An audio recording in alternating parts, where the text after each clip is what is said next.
Well, Autumn, I know we can see that you have a presentation ready. Do you mind sharing some items from your presentation? Yes. Okay. So my landscape management proficiency. So a little bit about me. I graduated Denmark in 2021. So just this past year. I am going to be a sophomore at UW-Madison this fall, studying economics with a math emphasis.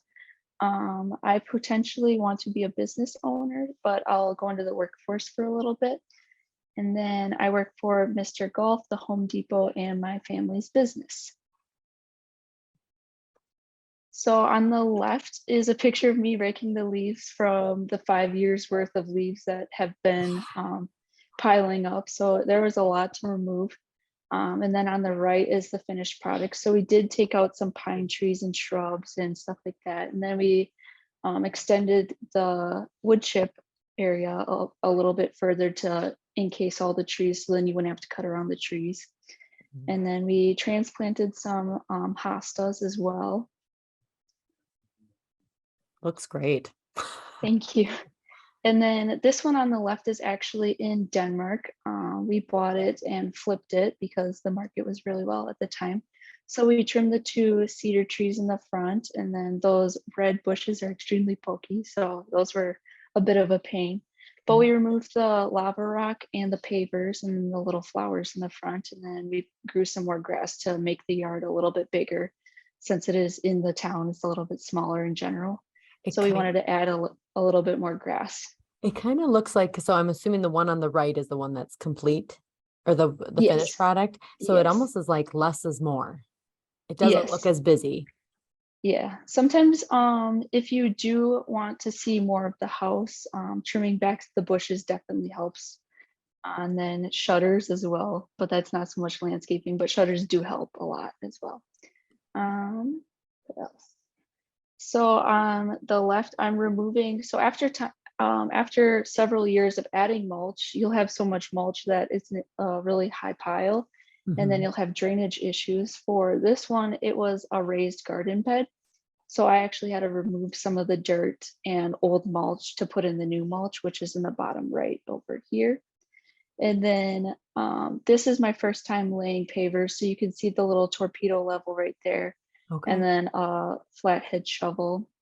And then I also had an 8-foot level and a 3-foot level. So the 8-foot level I would use last after I laid several pavers, just to make sure that they're all touching the bottom of the level so that none sank lower than the others. Okay. Yeah. And then this was one of our more recent jobs. The picture on the left, we cut down a dead tree, and then that's my brother in the back cutting up the logs. And then my 2 sisters are raking the brush, and then I took the picture. So, and then, yes. On the right, this is the Miss Simon's house. This is the part of the house that was very muddy. You can kind of tell that there was it didn't get very much sunlight, so everything died off. So we added a little bit more topsoil to make it level.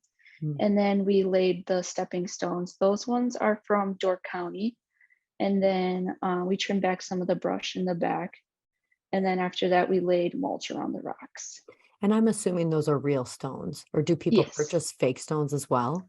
We do sell some at the Home Depot that are stamped, or if you want more of a concrete block type stepping stone, but those ones are real rocks. Yes. Okay. And what would you recommend? Personally, I like more of like the rustic rock look.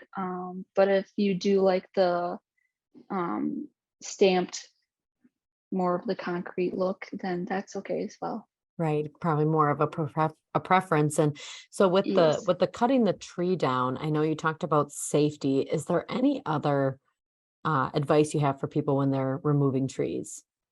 If you're removing a lot of trees, I definitely recommend a brush trimmer. So you just put in the brush, and then it shaves it all up into wood chips, and then it's a lot easier to remove instead of hauling several loads of brush and then dumping it at. We just dump it at the Bellevue recycling area, so you can dump off brush, lawn clippings, logs, and stuff like that as well.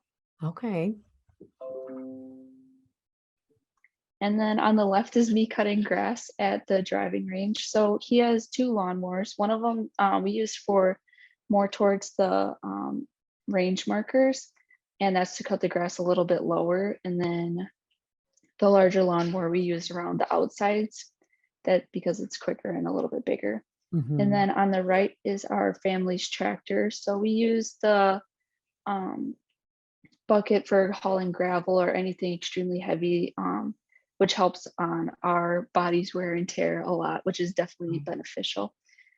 So we can do more work with less time, making it more efficient.